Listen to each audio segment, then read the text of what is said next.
পূজার ছুটি একদিন বাড়ানো হয়েছে।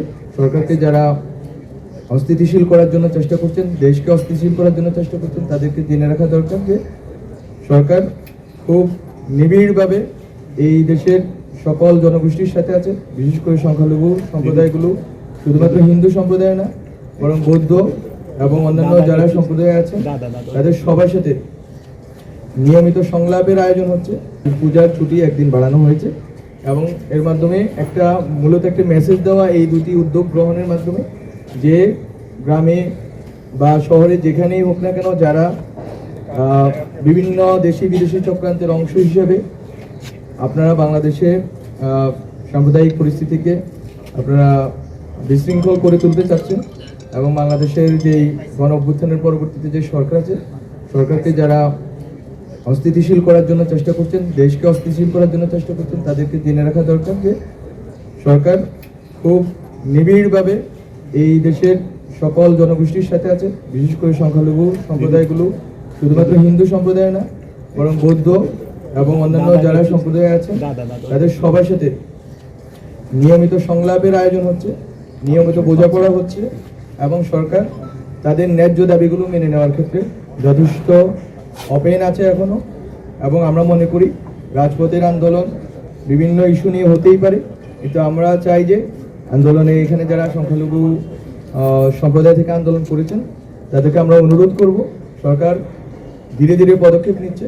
আপনারা এটাও জেনে রাখেন যে দুর্গাপূজাটা শেষ হলেই আমরা আইন শৃঙ্খলা বাহিনীর সামর্থ্য এবং শক্তি সম্বন্ধে আপনারা এখনও জানেন, আমরা মাত্র গুছিয়ে নিচ্ছি রাষ্ট্রকে।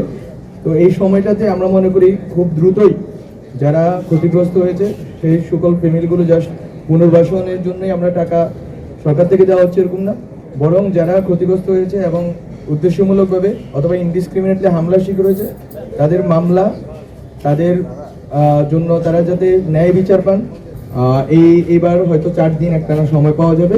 আশা করি এবারের পূজা নির্বিঘ্ন এবং আনন্দময় হবে।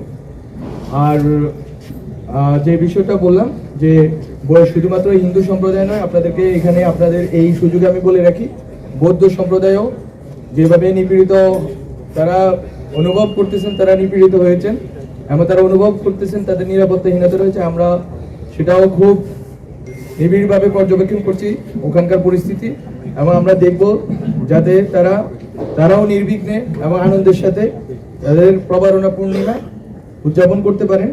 এবং যে উৎসবটি বন্ধের ঘোষণা ওনারা দিয়েছেন, আমরা চাইব বাংলাদেশে কোনো উৎসবে যাতে বন্ধ না হয়, সব জনগোষ্ঠীর নিজস্ব উৎসব পালনের, নির্বিঘ্নে আনন্দে উৎসব পালনের অধিকার আছে। সেই অধিকার নিশ্চিতকরণে সরকার বদ্ধপরিকর।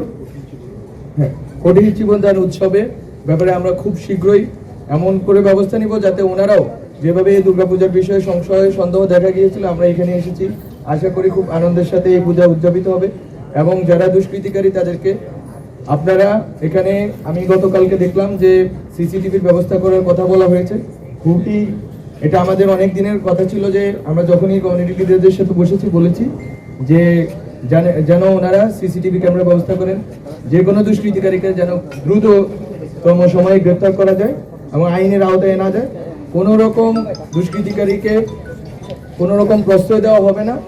কমিউনিটি লিডাররা থাকবেন। আমরা রাজনৈতিক নেতৃবৃন্দের সাথে যখন বৈঠকে বসেছি গত শনিবার, তাদের সবগুলো দলকে আমরা আহ্বান জানিয়েছি, তারা থাকবেন, এখানে ছাত্ররা থাকবে, এখানে অন্যান্য যেই সংশ্লিষ্ট বা যারা বাংলাদেশের স্বাধীনতা, সার্বভৌমত্ব, অখণ্ডতার প্রশ্নে আছেন তাদের সবাই থাকবেন।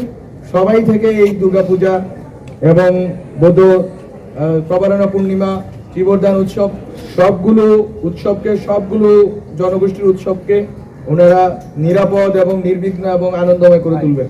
এই ক্ষেত্রে সবাই আমরা বাংলাদেশের জনগোষ্ঠী হিসেবে সবাই আমরা একমত, এক জায়গায় আছি। কোনো রকম ষড়যন্ত্রকারী, দেশে বিদেশ থেকে কোনো রকম ষড়যন্ত্রকারী কোনো রকম স্পেস পাবে না। এটা হচ্ছে আমাদের প্রতিজ্ঞা এবং এই প্রতিজ্ঞা আমরা আপনাদের সবার সহযোগিতা কামনা করছি।